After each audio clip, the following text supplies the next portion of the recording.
A celebration without cessation. Hi, I'm Ed Garsten, and welcome to episode 121 of Tales from the Beat, where we look at news and PR from both sides of the scrimmage line. Well, folks, this time around, this episode, well, it's kind of personal. Now, 9 years ago, this month, actually, July 2025, I gave up a very lucrative paycheck, a wonderful team. I swiped my badge for the last time and walked out of then Fiat Chrysler Automobiles and a full-time job for the very last time. Some call that retirement. Well, my timing was excellent, you see. I gave my wonderful Italian boss 2 months' notice of my plans to retire, and a few days after doing so, he said, "I'll be away for a few days on personal business." Well, 2 weeks before my planned exit, we were told he's never coming back. I'm not going to get into the details, but my new boss was someone who was, let's say, much less of a supporter of mine, okay? And when he called to say, that he looked forward to working with me, I took great glee in telling him of my retirement plans, thereby depriving him of the opportunity to fire me. Well, I went through the mandatory retirement training, a round of golf, food shopping at 9 a.m. with all the other altacacas, nightly appointment viewing of Jeopardy, but not Wheel of Fortune. I mean, what kind of deviant do you think I am, anyway? All right. Okay, I'll admit, I would tune in a little bit early to Jeopardy to see the Wheel of Fortune bonus round. And I know you do too. So don't judge me. Don't. All right. Well, at age 64, I felt I still had a lot to give after a long, varied career in radio, TV, local TV, 20 years at CNN, a little over a year at the Associated Press as a national auto writer, a few years as the General Motors beat writer at the Detroit News, and ending with my 11 years leading digital communications at the many versions of Chrysler. Now, in between, I shoehorned 5 years as an adjunct broadcast writing and announcing professor at Wayne State University. I took on a part-time job with a video team at Automotive News after I, quote, retired. That lasted a little over almost 2 years. So I posted my availability on LinkedIn, and within a day, I was approached about 2 freelance jobs. I technically still have them both, although I haven't done anything with one company for over 2 years. It's gone through a lot of changes. Enough said about that. But this week, I'm also celebrating my 7th anniversary of working the freelance gig that really means the most to me, and that's as a senior automotive contributor to Forbes.com. Now, I really have to thank the singularly brilliant and talented Joanne Muller for inviting me to join the roster of contributors to the globally wide-read and respected Forbes website. Joanne moved on to Axios shortly after I joined up, but honestly, I got to secretly thank her. Thank you, Joanne, every day for this opportunity. You see, all those 11 years, I was at the many versions of Chrysler where my team and I pioneered what became known as corporate journalism. I vowed to return to editorial journalism because, honestly, writing the truth, educating the public, and coming in contact with a crazy quilt of experts, perverts, criminals, geniuses, and everyday people making their way in the world in the face of personal, physical, and economic challenges really makes our profession one of the most rewarding and important. And plus, for me, well, it's a free education. Learning everything from how to mutate new strains of tomatoes, how to hold a sea lamprey without getting the life juices sucked out of my arm by that parasite. This really happened.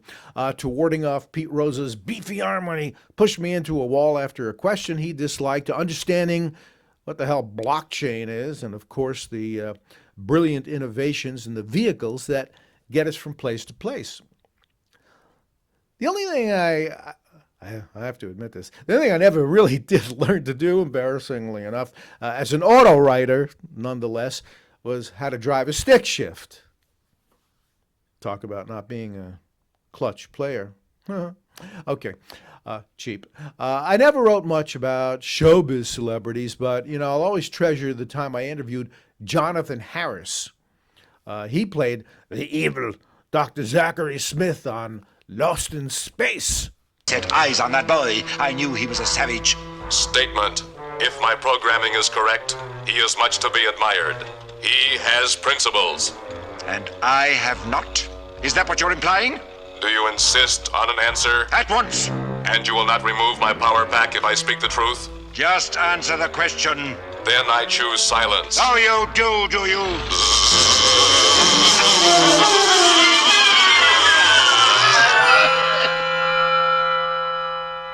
You evasive coward. You deliberately blew out your voltage regulators.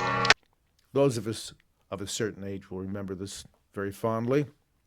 Well, it's for CNN's Showbiz Tonight show.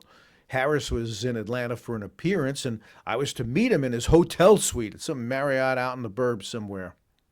He was immaculately dressed in a smoking jacket and an ascot, and Harris clutched my hand with both of his, and he invited me to partake of the massive breakfast buffet set up in his sitting room. I mean, it was 4 o'clock in the afternoon, a little way past my breakfast time, but evidently not Mr. Harris's, who apparently was a bit of a late sleeper. Accustomed to seeing Harris in character as the villainous professor on Lost in Space, I was a little taken aback by how absolutely giggly he was to every question. I mean, thankfully, the showbiz folks told me what they needed, so I didn't have to try to think of what I could possibly ask him. The interview was mercifully short, but yeah, it was very cool to spend some time with the man who played such an iconic character, at least one I remember from my childhood. Oh, over the years, I covered the entire decade of suicide Dr. Jack Kevorkian, and the joke was I was one of the few people to walk out of his living room alive.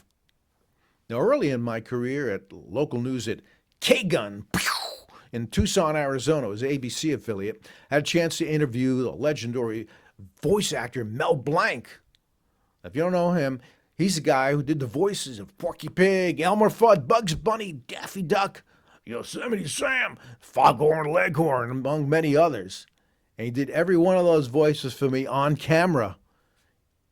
It's tragedy. It's too bad that tape is lost forever. Now, during that same period, I interviewed the renowned composer Aaron Copeland. And I really wanted to ask him what he thought of Emerson, Lake and Palmer's rendition of his Rodeo. Would the esteemed, brilliant musician think that was a question only some uninformed kid reporter would ask? All right, I went for it. I held my breath.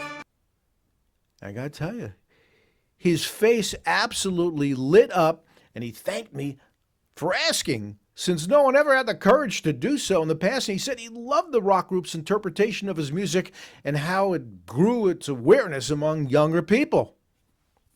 Whew. All right. Some famous people I've interviewed, captains of industry, masters of science and innovation who opened my mind to things I'd otherwise really never have occasion to learn. But the people who really stayed with me the longest and had the most impact are really those who bravely faced up to challenges in the midst of natural disasters, violence, and other circumstances foisted on them in the course of just leading their normal lives. I mean, you always wonder how you would react and if you would be as strong. And the one in particular that I remember the most is a woman in northern Kentucky who lost everything in a massive flood. When I asked her about how she would deal with a disaster, she looked me in the eye. She just kind of shrugged and asked me the same question. And then she answered for both of us, said, "We have no choice. We'll find a way." It's all of that keeps me at it 9 years after I retired from full-time work, because who wants to give up the opportunity to meet brave and brilliant people, find out fascinating things, expose wrongdoing, and you get to tell people about them. But above all, It's about learning. When you stop learning, folks, you stop living.